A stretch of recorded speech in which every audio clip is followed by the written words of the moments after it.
Another double-digit win season for the GOAT, but not a particularly stellar year. He finished with a total QBR of 54. That was 17th in the league, his lowest since they started tracking that in 2006. He's normally been one to throw the ball downfield, while Brady struggled this year in the vertical passing game. 6.6 yards per attempt, lowest in a season since his second year as a starter, which is all the way back in 2002, when he was 30th in the league in completion percentage under pressure this year after leading the league in that category in 2017. He had the third highest off-target percentage in the NFL for a second straight season. During his time in New England, Brady accumulated the most passing yards and most touchdowns for a single team in NFL history. If he does decide to leave, it will be unprecedented. He would become the first player in NFL history to change teams after playing 20 seasons with just one. So the first question I think you have to ask yourself with Brady, we always have the Brady versus Bill, all that kind of stuff, is whose fault was it? Was it Brady or was it the weapons? That's the first question I think you have to ask yourself as we look through all of these numbers, because I can say, well, when he was under pressure, his numbers were terrible. That's because no one that on his team had any idea what they should be doing. It's an easy answer. And we know what's going to happen is watch what happens in free agency. No one's going to go get the guys in New England. No one's going to go try and track down Mohamed Sanu or Philip Dorsett to sign them or their tight ends. You know, so that is an easy answer. The Patriots and Bill Belichick failed Tom Brady this year with who they put around him.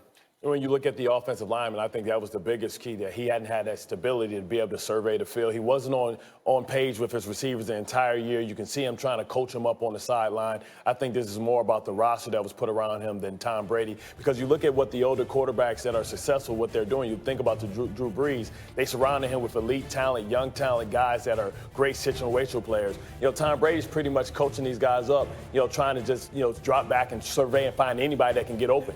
Go back to the first third down of the Tennessee game, and you can tell, like, watch that first third down and point to the quarterback play, and you tell me if the quarterback's not good enough anymore, because Tennessee brings watch him navigate the pocket here and throw an absolute rope to somebody who's covered 25 yards downfield.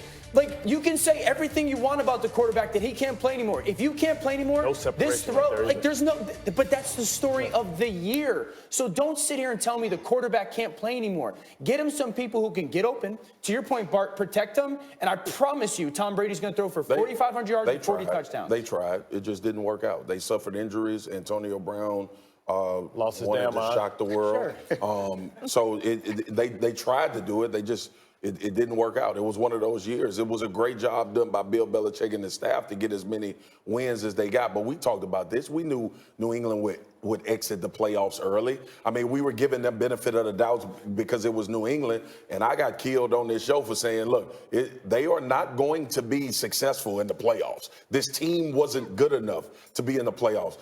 We talked about there's no ones on this team. Yeah. In the NFL, if you don't have a one at a position outside of quarterback, you are not going to win. Think about the playoff teams. Pat Mahomes has Travis Kelce.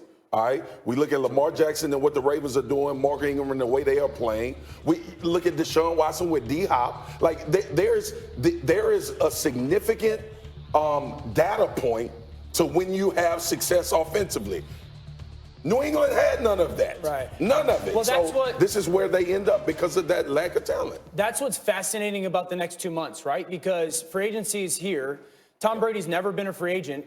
And the question isn't, like, for me, where he goes. The question for me is, how does New England sell themselves to Tom Brady to get him to come back? New England, a good point. Giselle want to go to the West Coast. But New England has never had to sell themselves to Tom Brady. They've never had to sell themselves. So what can they do between now and the middle of March to sell them as a team to go, Tom, we're going to get you more weapons. We're going to get people around you to make sure that 2019 isn't repeated. And they've never done that. They can't do it in the draft either, probably. Because the draft doesn't happen until 6 months later. A.J. Green and Hunter Henry, if they bring him over from San Diego and bring A.J. Green from Cincinnati, I think that he'll listen. But he fought to be a free agent because he's never been the highest paid player in the position. That's the fascinating thing. The Patriots have never had to sell themselves to Tom Brady. They've never had to go. It's a new era. It's a new era. That's what I'm saying. Well, and Tom Brady's never had this opportunity. Here's the good news. 50. Over the next hour and 45 minutes, we'll figure out exactly what's going to wind up happening with Tom Brady.